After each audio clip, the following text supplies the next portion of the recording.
I've been such a fanboy of Dr. Baum for so many years. I've read his articles. I've seen his presentations. He's a captivating public speaker. He's put so much fire on practice management, and I've learned over the years. He's partly responsible for my phenomenal success today. So he's a urologic surgeon, husband, father, speaker, author, teacher, innovator, magician, YouTuber, blogger. He is the OG of ethical marketing. He literally wrote the book on ethical marketing of a medical practice. Over the years, I've learned a lot of just phenomenal tips from this guy. He is officially retired. He's been retired for a couple of years. And I of all the speakers that I've asked to interview, I've been the most nervous in getting Dr. Baum to the program. So I have so many questions to ask him. I want him to share everything that he's learned. How did he become so phenomenal, so influential as a urologist, as a person? So welcome to the program, Dr. Baum. I'm so excited. Thank you, John. You know, as you were introducing me, it was hard for me to recognize who you were talking about. And I said, oh my gosh, I hope I can go back and play this for my wife, because she won't believe that somebody else, thinks I'm that wonderful. So that was extraordinarily nice introduction. Absolutely one of the nicest introductions I've ever had. And I got to tell you, I appreciate it. And I'm going to go play it for her later. It is absolutely true. I first learned about you when I started reading Urology Times. Everybody thinks that it may be a throwaway article, but you used to write prolifically, contribute prolifically in Urology Times. And it's all about practice management, how to run your practice better, how to take care of patients better. And I took all those documents and all the lessons to heart, and I applied it, and I'm still applying it every single day. So tell me your origin story. How did you get started into medicine? Are you a legacy and all that stuff? I come from a very middle-class family in Ohio. I was born in a small town right next to the Amish community. My parents were in retail furniture business, so I have no medical background. And my history of how I got started in this, it takes me about 3 minutes to tell it. I hope I have that time to share that story with you. Okay. So I moved to New Orleans in 1978. And at that time, I went into practice by myself. There were 7 urologists in my building and 14 urologists on staff at my hospital. And everyone predicted Neil is going to starve. And so I said, I remember after being in practice about 6 weeks, I go back to my office and I had 1 employee, and I'll bet the entire space was less than 500 feet. 1 exam room, 1 supply room, and a reception area of 2 or 3 chairs. I mean, it was shoestring. And so I walk in and I said to the lovely lady, the 1 employee that I have, Cynthia, this is 6 weeks in practice. Cynthia, please close the file cabinet. There are more alphabet dividers than there are patients. Nobody is going to have a lot of confidence in this young doctor. I was in my early 30s at the time. If they see the reality in that file cabinet. So that was a motivator to start doing something differently. And the first thing I did was that the other practices in my community would tell patients to come at 10 and 2.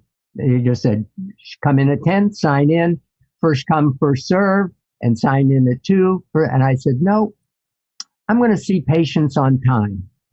That's how I'm going to differentiate myself, by being an on time physician.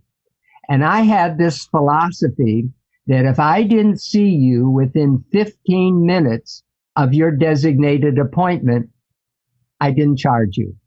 Now, there were very few patients that I had to write off. It didn't happen. I was on time. And I'll never forget, several months later, being out socially, and I introduced myself. I said, "Hi, my name is Neil Baum." They said, "Oh, you Dr. Baum?" And I said, "Yeah, I'm Dr. Baum." They said, "I heard about you. You were the doctor that didn't charge a patient that was made to wait." And I go, "Whoa, this is really working." So at that, I started doing some marketing, which I considered to be ethical marketing.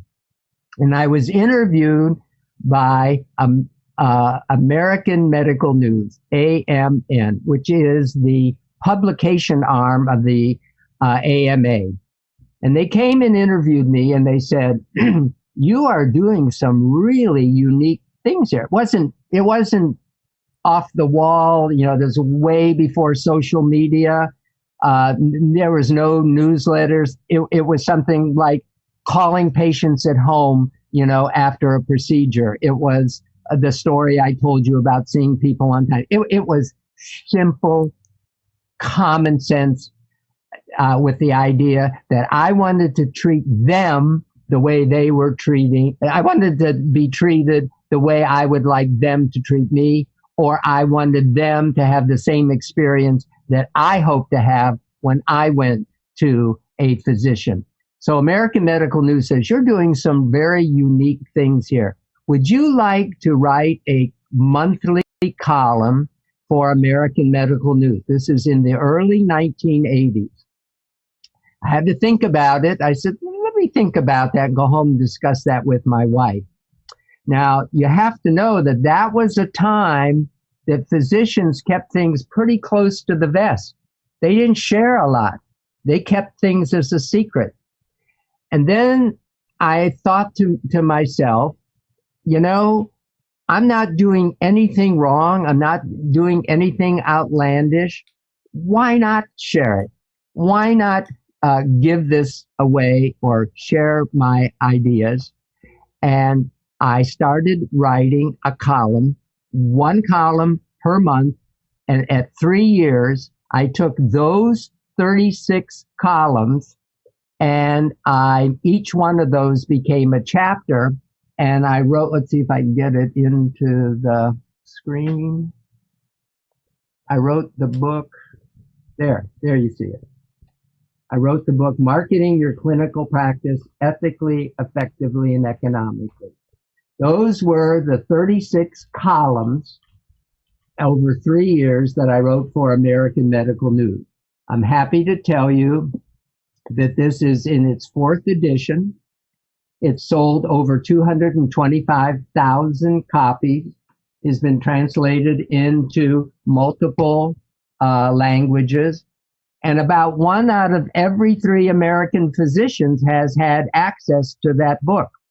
Well, that book was reviewed by the New York Times shortly, not immediately afterwards, and it did not reach the New York Times bestseller list, but it was reviewed by the New York Times, and that became launched me into medical practices, organizations, pharmaceutical companies, vendors.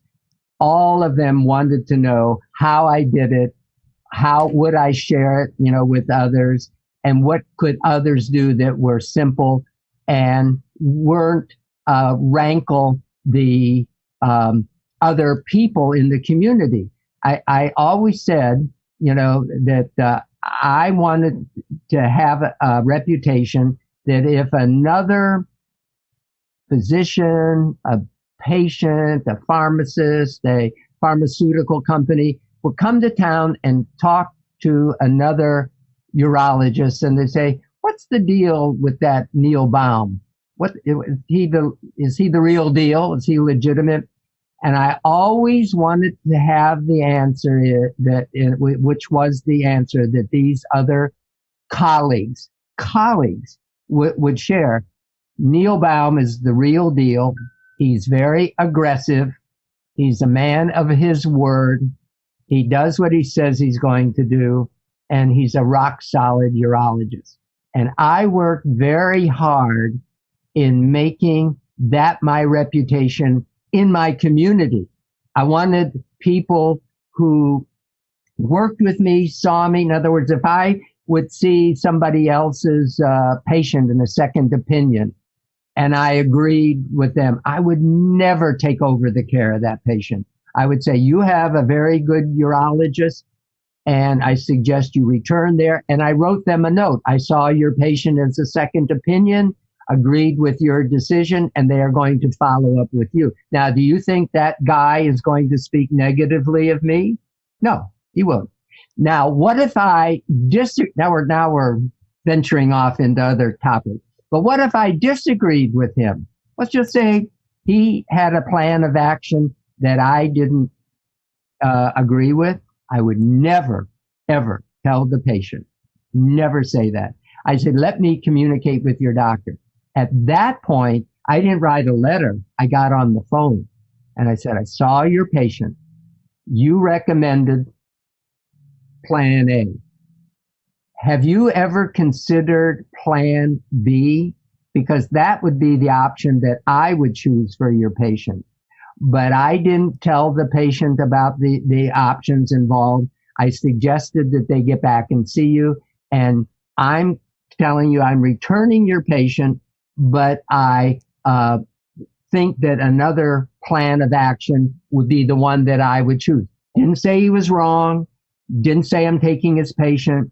But as a result of that kind of behavior within my community, that I would say within 50 miles of where I work, there's over 100 urologists. Within that community, my name, when it would come up, I believe it came up in a positive fashion because I worked at it. I worked very hard at that. And I wanted that to be my reputation. And so when I was called and asked, this is my last thing, then you can go with your question. No. And I was called and asked, would I write for American Medical News? I went home, and remember, this is in the 80s. Doctors weren't real, they had lunch together, they talked together in the surgical lounges, but they didn't tell what they were doing and how they were doing it. It was some things you kept close to the vest. And so that to me was one of the best decisions I ever made. Why? Because I would go out and meet with multiple other practices, dozens of practices with call to come in, to go to meetings, to share my thoughts. And at almost every one of those practices that I went to, when I gave of myself, I got something in return. And that getting in return gave me more new ideas, and it just fed on itself. And so from a very simple beginning of saying, I'm going to just see people on time. That's my new mantra. That's my differentiator. I've always believed that my prescription pad didn't have any medications that the urologist right next door had. I didn't believe my cystoscope was smaller, shinier, and it would have less discomfort than the one next door.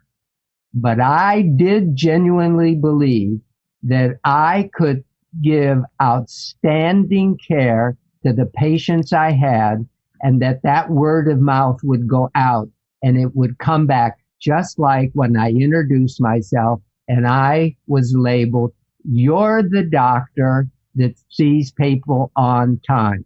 And so that's I thought I could get it in 3 minutes, but it took me a little longer. Forgive me. Oh, no, not at all. There's so much packed in what you said about how you started practice. And so the key take points for me were, number one, saying yes.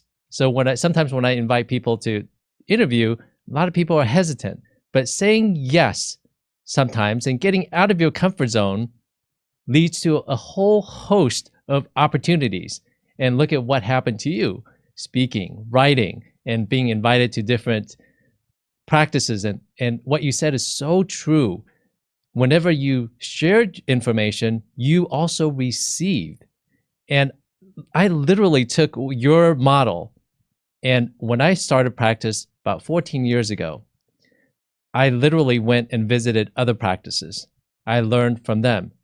I am friends with all the local practices and the urologists.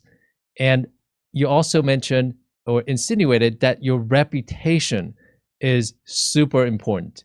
And also you mentioned that you targeted and you marketed to your local area. Healthcare is so regional and is so local. A lot of people don't realize how important it is to be friends and work with other practices. And also, so importantly, you've written about this before, being cordial with your peers, not bad-mouthing your peers. And that's exactly what I did when you mentioned that you didn't agree with an opinion. Well, an instance I'll share with you is that when a patient came over to me and has seen another urologist, and she was complaining about what was going on, why she left the other urologist, I, instead of calling, I direct messaged him. It's 2020. I DM'd him because it's a small community. We're all colleagues. So I DM'd him and I said, hey, this is what someone mentioned. I just want to make sure you are aware. Another instance, patients were complaining about not being seen on time or not being calls not returned, and that's why she ended up coming to see me. I contacted the local practice administrator who was part of that the patient went to, and I told her, hey, guess what?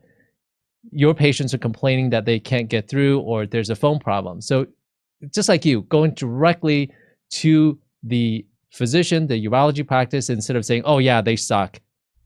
That never gets anybody anywhere. When you play, Can I pose a question to you? Yes? Can I ask you a question? Yes. Okay. Let's suppose a patient comes to see you, not as a second opinion. They came because the other practice didn't treat them kindly, whatever reason. And they said, I'd like you to be my doctor. I don't want to go back there. What would you do? I give them the option. I will tell you, by the time they come to see me, they've already made their mind that they don't want to go back for whatever reason.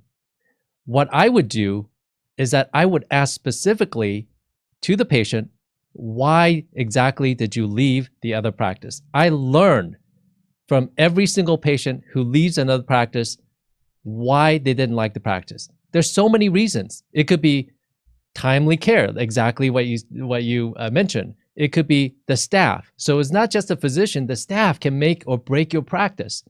Communication, workflow, believe it or not, cleanliness.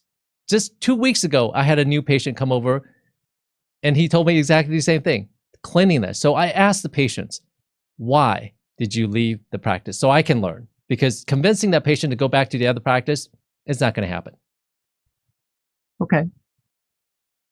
What do you do?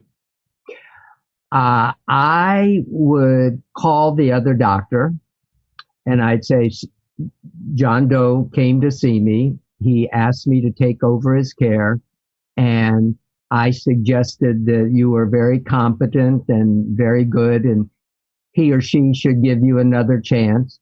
And every time I have done that, the other doctor said, no, you take over. My rapport is blown. But I called and gave them this. I didn't want them to hear it from the patient, or, it's so uncomfortable if you operate on that patient and the other doctor goes into the recovery room and sees, part of the family and learns that they have transferred that way. I wanted him to know that the patient came to see me and said that they didn't give a reason. I didn't explore it, but they didn't give a reason that they didn't want to go back. And I encouraged them to go back. What would you like me to do?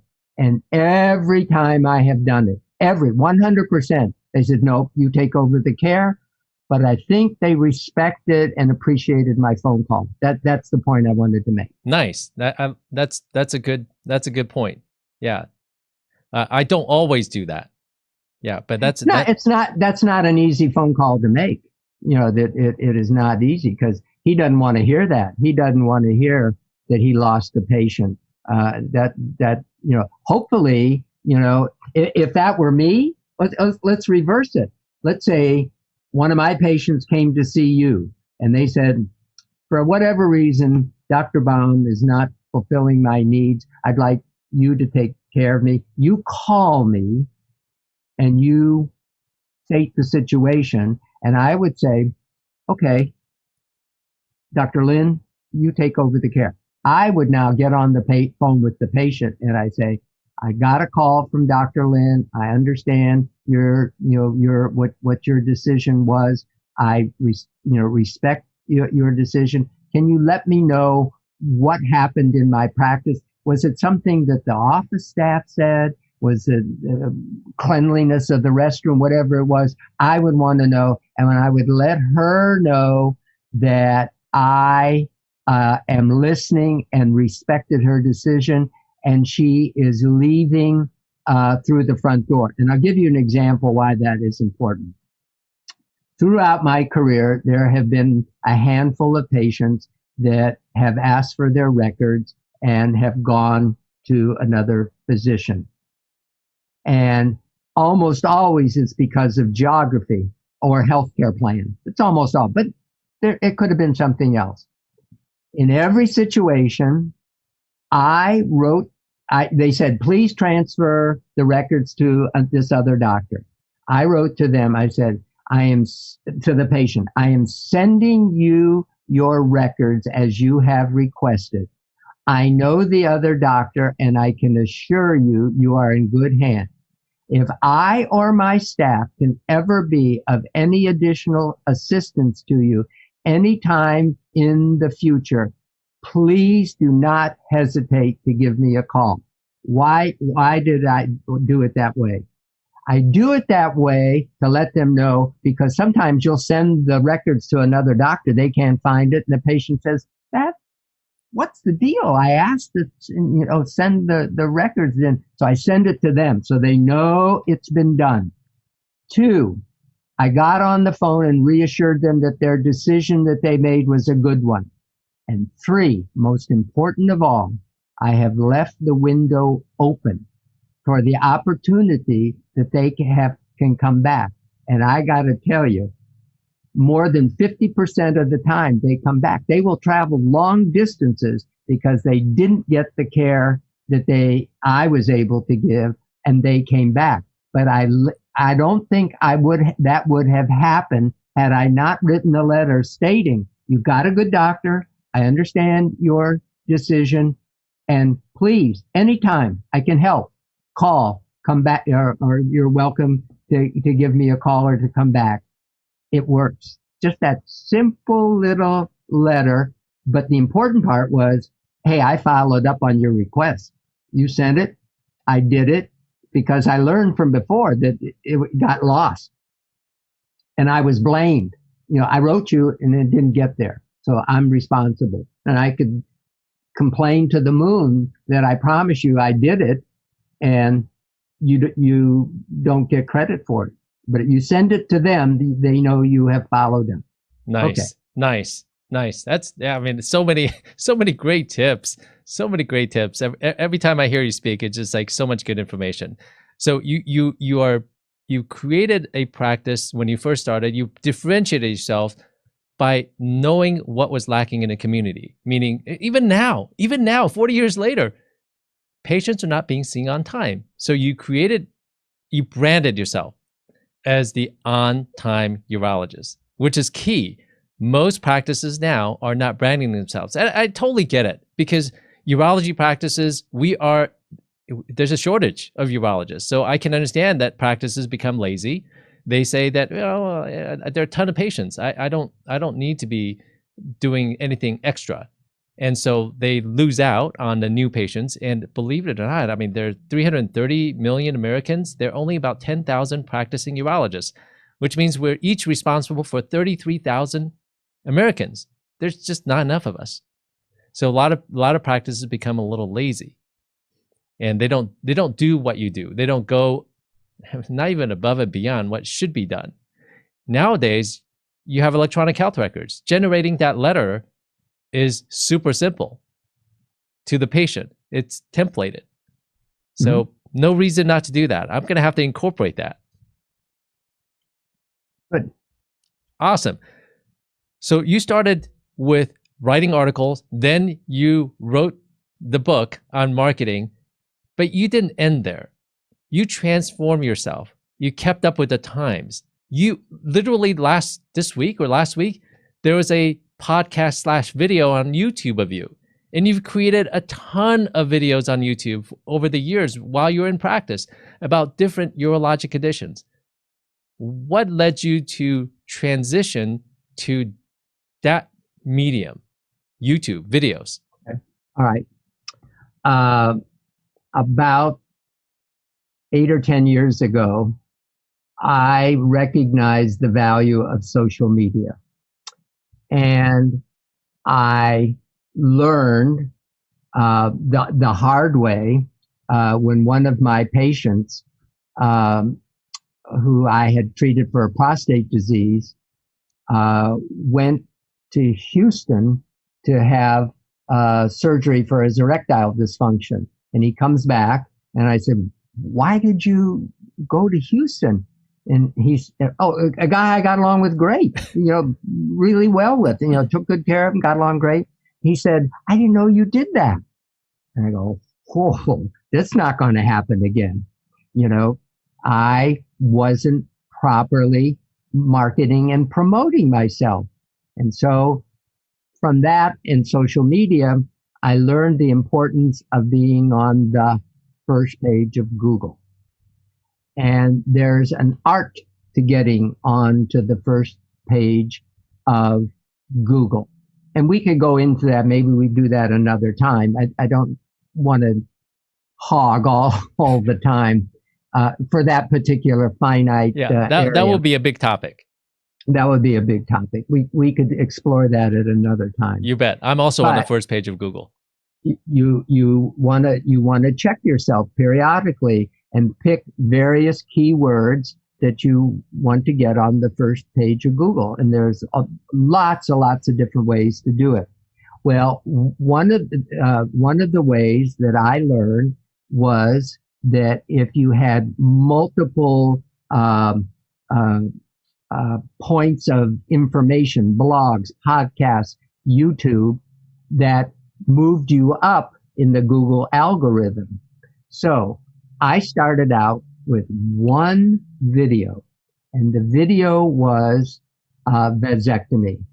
And I would do maybe 3, 4, sometimes 5 vasectomies every Friday, not every Friday afternoon, but most Friday afternoon, did 3 to 5 vasectomies. And I would meet with patients, the first time, and I would go through, I call it the spiel. And after doing that 3 to 5 times a day, I got tired of hearing myself. Now, I like to talk. I'm enjoying this. I enjoy my own voice, and I like to talk. But I didn't like repeating myself 3 to 5 times a day. Now, this was many, many years ago. This was in the 1990s. I made a video of myself with I can't remember the kind of camera I had. It wasn't on an iPhone. It was a video. Oh, it was a video camera. It was the one I used with my family. It was a video camera. My wife and I did it, and I made it look clinical. I had a white coat on, and I did a simulated vasectomy with a rubber band and the clips, and cut the rubber band and showed how it was done. And it was a 3 to 5 minute video, 4-minute video. And at the end, I summarized, and then I had them take a test. I said, true or false, you are not sterile immediately after the video, true or false. There is a less than 1% chance that this can fail, true or false. I understand I have to go home this evening and lay down and put ice on the area of the procedure, true or false. And so they took 3 or 4 questions, and now I had proof that they understood what was on the video. And so a patient came in and I introduced myself and they wanted a vasectomy. I said, I'd like to show you a video. Now it's a video of me, not the company, not a famous actor. And, you know, my tie wasn't perfect and I might have been sweating. It wasn't high tech like what you're capable of, but it was a video. And then every video ends. I know you may have some additional questions regarding the no scalpel, no needle vasectomy. If you will open the door, I will be into the room to answer any questions you have. Well, that 5-minute video, I was off seeing maybe doing a procedure or seeing another patient. It enhanced my productivity.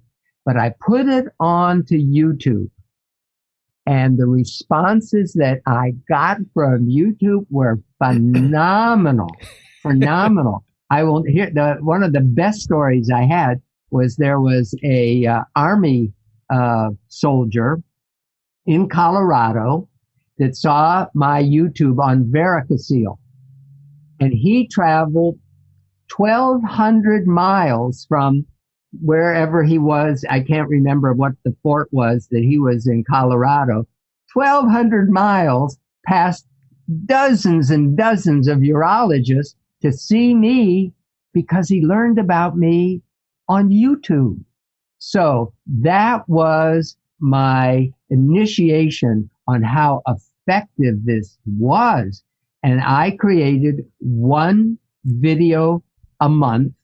And there are over, if you look on YouTube, there are over 100 videos. And it's everything that I could describe multiple times a week or day, on there. They're not weigh out things on the urinary biome or genome or no. It's, how do you do an injection for erectile dysfunction? How do you, that was a time in the early 90s when we were still monitoring nocturnal penile tumescence. How do you put that machine on? If you look at the instructions for a patient, they have no idea how to do it. But my 5-minute video, it explained it. The longest video that I ever did was the treatment for localized prostate cancer. That was a 20-minute video because I went through all of the options with the pros and cons of each one. And that was always the last patient of the day because I knew they were going to be in there longer. It wasn't the 3 to 5 minute video that I was used to creating. And so if you've looked at what I've done in grand rounds in urology, my concept is that most people don't stay with a video or a lecture after 15 to 20 minutes. They start multitasking. They start getting out, they'll get out their iPhone. They'll start looking at another screen. And so my concept is, I want to talk to you for 5 minutes on the importance of cybersecurity and what you need to do to prevent your data from being hacked by someone and you have to pay a ransom to get it back. And I can tell you in 5 minutes. And in 5 minutes, if you can't say it in 5 minutes, you're not going to be very effective in 25 minutes. You've got to learn how to get your message across briefly. Oh my gosh, so much to unpack there. So now, let's see. I currently run 4 different YouTube channels. I mean, I took your concept and to heart, and I am just, I totally agree with you. I run 4 different YouTube channels, and serendipitously, my first 2 YouTube videos, before I knew what a channel was, hit 1.5 million views. So I got very fortunate, and it's exactly what you do. What people are asking, you answered. And so when you create a video that solves a person's problem, people are going to click and watch. So that's how I learned about YouTube. That's how I learned about monetization. People are subscribing to my channel. I didn't know what a channel was. And then I realized the power of YouTube, just like you. And just like you, I created a lot of content. Just last month alone, I was on Facebook Live every single day on my brand account, creating a piece of content that helps a patient regarding ureteroscopy, regarding stents, and explaining what is a ureteroscope, what is a stent, why do some kidney stone not have pain, what is a vasectomy, and it's everything that you mentioned. And each one of those is one video. Each one of those is one video. Yeah, okay. And you could even talk about a very small aspect of a disease process and make that into a video. And not only that, I make it an interactive experience. Kind of like right now, this is a live video. And I can tell you that Jeffrey Digrapont, you may remember him from the Coker Group, he says, The Wiz. And Danielle Freeman, who's an administrator in Las Vegas, said, I read all of your books. And she said, I was too nervous to ask you to autograph my copy at the PM session in 2014 when I heard you speak in New Orleans. So now we have the ability to interact with our audience, which is the next level. But live video is also very difficult because there's no retake. So I took your concept and I really took it to heart. Right now, to share my message, as you know, you're part of my group on the Thriving Urology Practice Facebook group, where we have over 1,000 urology people who work just in the States talking about and sharing information. So when you said we used to hold a lot of information close to the vest, most practices unfortunately still do. I am trying to break that mold.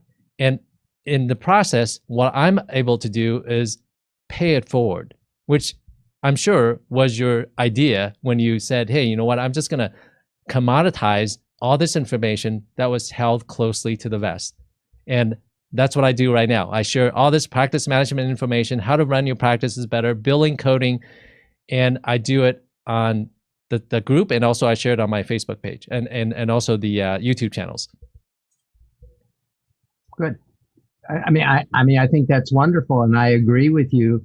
You know, I'll tell you a story about doctors and their inventions or their the IP. They want to, maintain their IP development.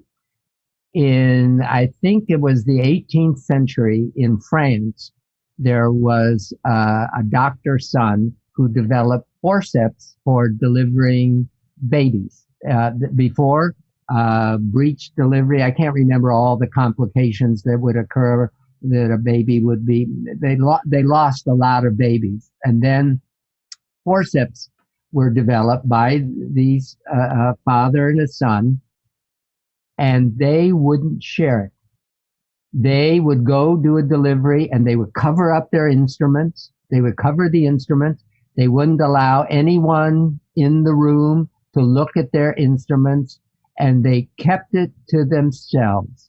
Now, medicine has progressed because we share. You have a new treatment for peptic ulcer disease. That's a great story. Barry Marshall. Abe Morgenthaler said, you know, you're not adding gasoline to the fire when you give a patient testosterone. You know, they broke the mold and they started and they shared. And it's through sharing that we get better. Now, you and I, at least myself, let me talk about myself. I don't have a lot of clinical things that I share. I have practice management, things that are done in the office setting that I share. And from everything, just how you answer the telephone. You know, there's a world of difference between doctor's office, please hold, or if you want the nurse, type 1. If you want the billing clerk, type 3. If you need the doctor, wait for the 12th of never. I hate that interactive voice response system. Okay. That is an out. You know, there are another simple one is you never call the area that a patient goes into and to check in before they go back as the waiting room. It's the receiving area. Yeah, reception. Just the word that you use. Now, was that expensive to change the verbiage? No, but it's all the difference, because subliminally you're telling the patient, you go out there and wait and cool your heels until I get around to seeing you. The reality is, hey, they're doing us a favor. We have to make them comfortable. We have to give them good reading material. We have to be sure that we see them on time, and we receive our patient. Just changing one word is all the difference in the world. That's going to be my new blog. I got to write that one down. One word. One word makes all the difference. One word marketing. Yeah. One word marketing. Yeah. And that's an example. So Neil, what would you, I mean, sometimes I don't hear it directly, but I hear it indirectly that some practices may think that marketing your medical practice is kind of scammy. It's kind of like dirty. What would you say about that? I say that advertising, paying, for billboard, and nothing wrong with people that do it. Oh, wait, I'm not critical. I'm just talking about me. Billboards, advertisements in the paper. I'm trying to think of, paying, click, pay per click. Those are things that anyone can do if you want to pony up the money. And that's like an addiction. Once you start on that, it's like a treadmill. You can't get off. But calling a patient at home, let's just take that. Patient has, let's just say a patient you send for a CAT scan because they have blood in their urine, and it comes back that it is a cyst, and now they need a cystoscopy, a follow-up. But the CAT scan is a cyst. Would you want to wait 2 to 3 weeks to get that result that it is benign cyst? No, you wouldn't. I think people will be pretty anxious to learn about the results. Of course they're anxious. The same with PSA and all these things. It doesn't have to be the doctor. It could be the office, but you call the patient at home. And I say, if anybody's got a problem with me calling the patient at home to find out how they are doing and to give them an update on their care, on their negative results, hang me. Because I don't believe if Hippocrates would come forward today and he heard what Neil Baum was doing, he called the patient at home. He saw the patient on time. He answered the phone with a polite voice. This is Dr. Baum's office. How may I help you? And if they think that Hippocrates would come down on me and say that what I'm doing is unethical, have at it. But you know what? I have given dozens of these talks over the years, and I'll bet you have heard me throw that out to the audience. Is there anything that I have talked about today that is unethical, that violates the Hippocratic Oath, and that is not in the best interest of the patient? If so, raise your hand. And John, in dozens of those presentations where I'd offer that question, never once has a hand gone up. So there's nothing sleazy about, what we're talking about. Nothing. You name one thing that a colleague could come up. Now, the colleague may say, I don't want to do that. I said, fine, good. I'm not forcing you, but I'm going to call her at home. Yeah. I'm going to see her on time. She ran out of the medicine that she got a reaction to and can't return the medicine. I'm going to have someone in my office go to her home and give her the samples. Is that unethical? Does that violate the Hippocratic Oath? But I tell you what it does. Makes me feel really good about what I'm doing. because at the end of the day, I feel absolutely gratified in what I do. How much time do we have left? Are we over? No, you can go on for as long as you want. Okay. And No, I have one more thing. I'm going to reach up and go show ahead. you. I'm going to reach up and show you. And I will show you that I have done something similar back before electronic health record or electronic prescription of controlled substances, and during that transition where it was required that a piece of paper, a prescription, had to be delivered by the patient to the pharmacy to get a narcotic.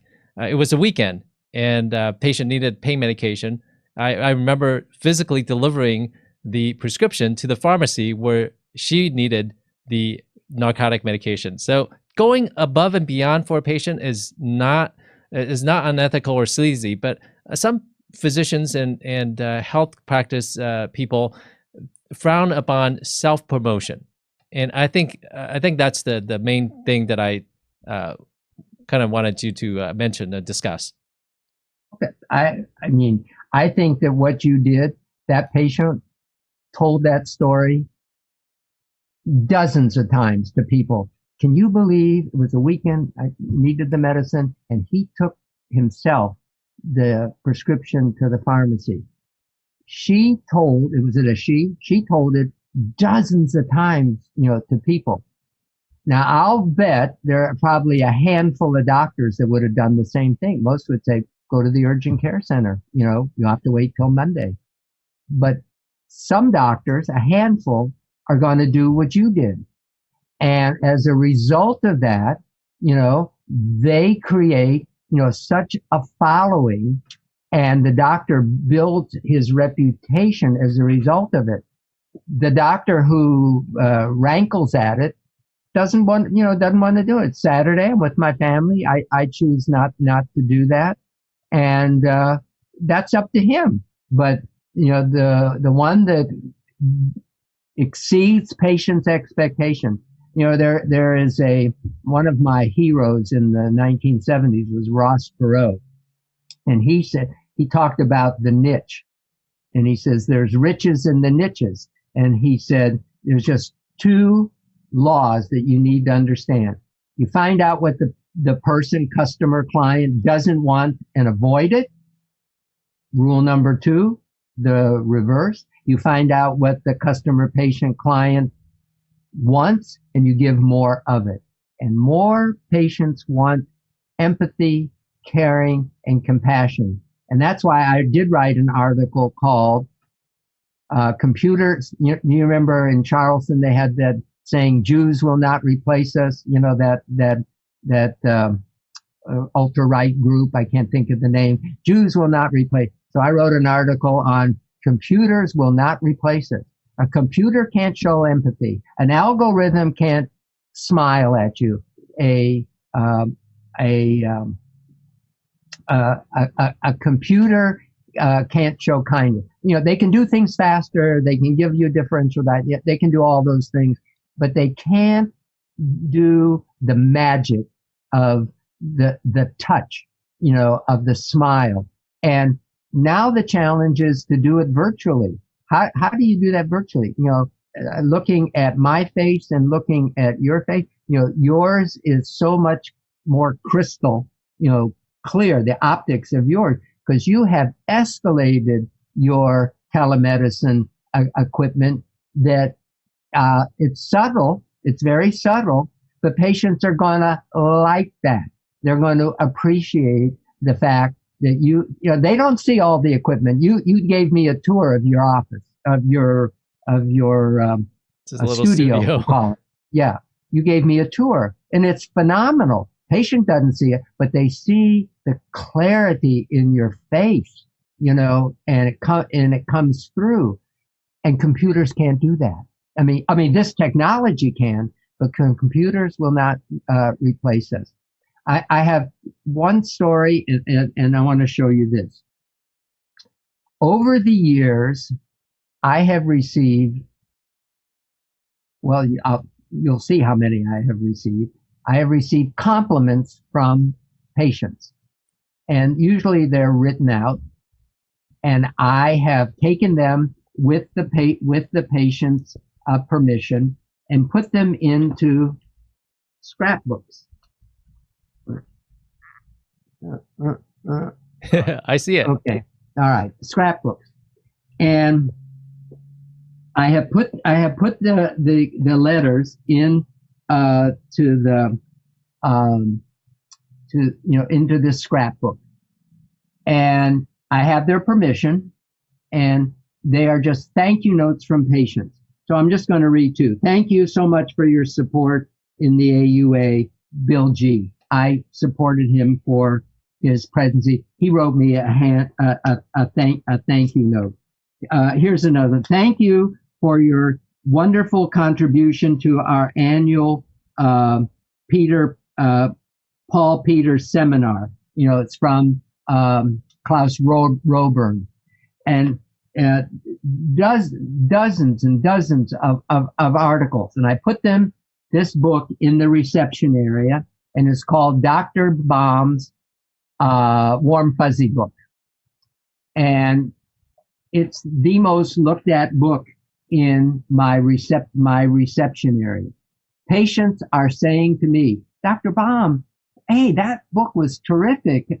What do I got to do to get into that book? I said, all you got to do is write me a note. Now, I can't show it to you, but I'm telling you, right up above me are 18 volumes of books Wow. that I have gotten from patients who have appreciated the care that I gave them.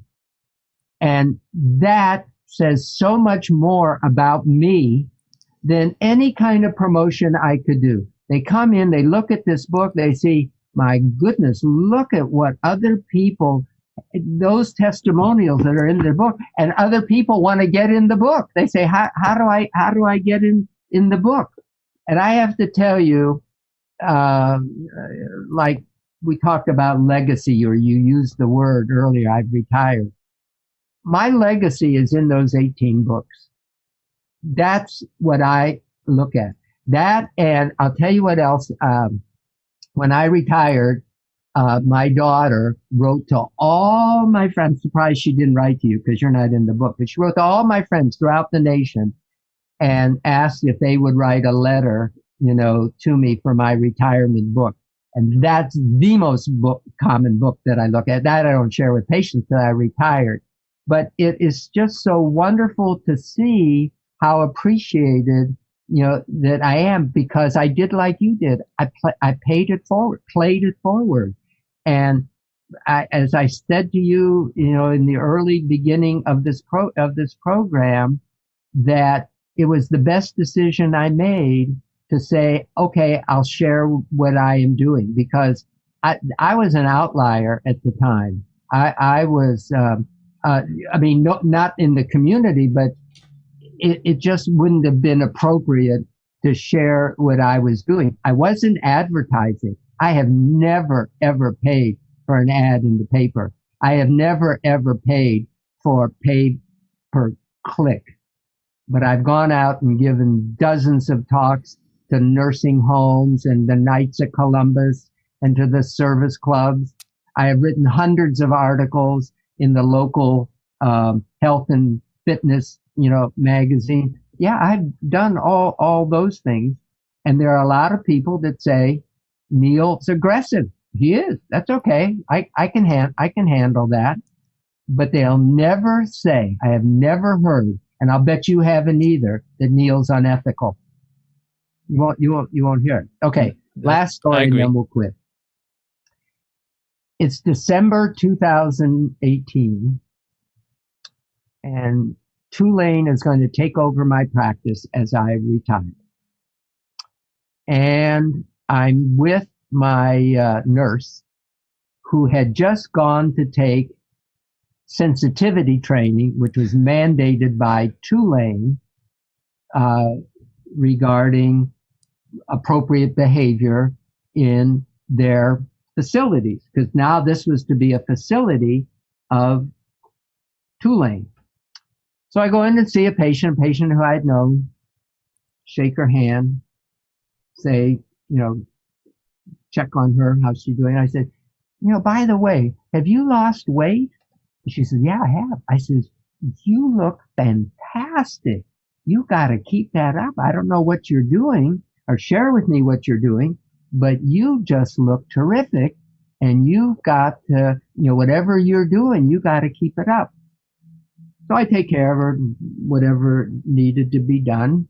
And we go out of the room, and the nurse taps me on the shoulder, and she says, Dr. Baum, you can't do that. I said, can't do what? She says, you can't talk to her about her body image. I said, you got to be kidding me. She says, no, we at Tulane Sensitivity, we heard that you're not allowed, particularly a male doctor talking to a female, but doesn't matter. You're not allowed to talk to them about body image. My comment was, am I delighted that I have made the decision to check out, because I don't believe I want to be in a world that where a doctor who is taking care of a patient regarding her health, and I encourage her on a healthy lifestyle, has to be dinged or has to be told he can't do that. Where are we going? Where are we headed? What is happening here that we have lost? And I wrote a blog about it. I write for Sermo, and yes. I wrote a blog about, hugs and not drugs, or something like in hugs. And many of the comments were, this is overreacting. This is taking it too far. I didn't say anything sexual to her. I didn't comment about her gender, her sexuality. I just said, she's on the road to good health, and I applaud that. And as her physician, I want to be able to comment and compliment her on that. And if I can't do that, then I think there is something awry and something gone wrong with American medicine. And when I put that in the blog, I got nearly 200 responses, and they pretty much all agreed with me. One person said I had fired her, and I said, fired the nurse. And I said, fired her. She was just reporting to me what she learned. She wasn't trying to tell me I'm wrong. She just said, I want to tell you can't do that anymore. I didn't fire her. She enlightened me. But I think we are treading on very thin ice if we can't say to someone, you look terrific. You look you're doing a good job. Oh my gosh. I say that to men and women, believe it or not. And I hug my men and my women, female patients. And I would tell them that if they lost weight, not only do I say that you look great, I tell them that, how did you do it? Or if they quit smoking, how did you do it? So I can share it with my other patients. Oh. So I want to learn from them. And the doxing, the cancel culture, I just it makes it, nobody wanted to, your example is perfect. Nobody wants to address the elephant in the room, which is obesity, one of the biggest risk factors for health, and nobody wants to address it. Among health professionals, we know about it. We see it every single day, but nobody wants to talk about it. No, we can't talk about it. We're discouraged from talking about it. I'm going to throw out one suggestion to our viewers. I agree. There's several epidemics. We have pandemic, we have burnout, we have obesity, and there's another epidemic. It's called social media addiction. And I watched this video, and I recommend it to all of our viewers. It's called The Social Dilemma, and it's on Netflix. And it shows the hazards and the addiction that is associated with social media. And it is average for children to spend 6 to 8 hours a day on social media. And it's leading to, lack of confidence. It's leading to eating disorders. It's leading to depression. and it's also associated with suicide. So anyhow, I recommend that video. Yeah, I saw that video, and I actually did a commentary about it on my Facebook timeline. I think social media comes with good and bad. I mean, look at what we're doing right now. We're posting it out and streaming it live on social media. So it can do a lot of good. I'm sharing a lot of good information about practice management on the Facebook group, the Thriving Urology Practice Facebook group. So there's a lot of good that comes with social media, but we also need to know what is the intent of these social media platforms. It is to keep your attention on the platform for as long as possible. So for me, creating content, I want to make sure that I create valuable content, and that way the algorithm will help me share it. And it is absolutely true what you said about the depression, the suicidality among young kids. I think the solution is for the parents to be aware and for us to maintain and promote that nuclear family. The importance of the nuclear family is being minimized. Well, I don't think anyone's going to get a social addiction to watching our program today. Okay, I'm going to throw out an offer and then a suggestion. The offer is, this is the last book that I wrote called The Business Basics of Building and Managing a Healthcare Practice. And I will send to anyone who writes to me. My email address is Dr. D-O-C-T-O-R, Wiz, W-H-I-Z as in zebra, at gmail.com. Anybody who writes to me, I will send an electronic version of my book. And now my suggestion or my offer. This is my offer. I told you I have trouble finding words as I get older. It happens as we get older. Today you asked me all the questions, correct? You started it. You asked me the questions and you let me roll. Okay. Yes. And then you commented on.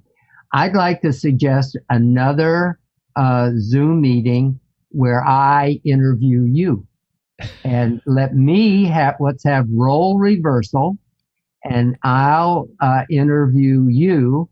And you share your experience and your background and what you have done and what you would do differently with your audience. Do you take me up on my offer? That it will be an honor. Okay, well, we'll see if it's an honor when we're done. Okay. All right. This has been nice. I thank you for inviting me. I enjoyed, an hour. I thank you for inviting me. This was a very enjoyable afternoon. I had a magic trick, but we'll do that the next time. The next time we'll do share a little of the magic of the Wiz. Yes. So thank you very much, and hope everyone has a nice weekend. Keep social distance, wash your hands, wear a mask, and we will get through this. You bet. I thank you so much, Neil, for doing this. I've been wanting to ask. I've always been a little nervous, and I'm so glad that you accepted and we were able to do this. And it'll be my honor to be your guest. You'll be my guest. We'll set it up. And I look forward to seeing more of your videos. Good. Okay. Once a week, you'll get one. All right. Thank you so much. And I'm glad you're doing okay in New Orleans with Hurricane Delta. Yeah, it came the other way, and we got rain, but no significant wind, and we dodged our second bullet of the season. Yeah, it's a tough place to go. The only thing is you get an advance warning. Yeah. I marvel how a storm coming off sub-Sahara African desert starts in Africa, goes 2,000 miles, 25 across the Atlantic, another 750 miles in the Caribbean and in the Gulf of Mexico. And 5 days before, they can pinpoint within 50 miles where it's going to land. I mean, we should turn them loose, on artificial intelligence in medicine. I think the virus and the vaccine all could be solved if and then that storm not only hits land, it goes up through the United States, and another million people are without power. And it starts with a little windstorm in the savannas, not savannas, in the deserts of Africa, on the west coast of Africa. That's amazing. Well, I think that's the proverbial butterfly effect. Yes. Last thing about the butterfly effect. Can you believe that one bat in Wuhan, China, bit a pangolin, that it's like an armadillo, won, and the whole world is on its knees. That's the ultimate butterfly effect, and we'll talk about that on our next video. All right. Thank you, everyone. Thank you. Goodbye, John. Bye-bye.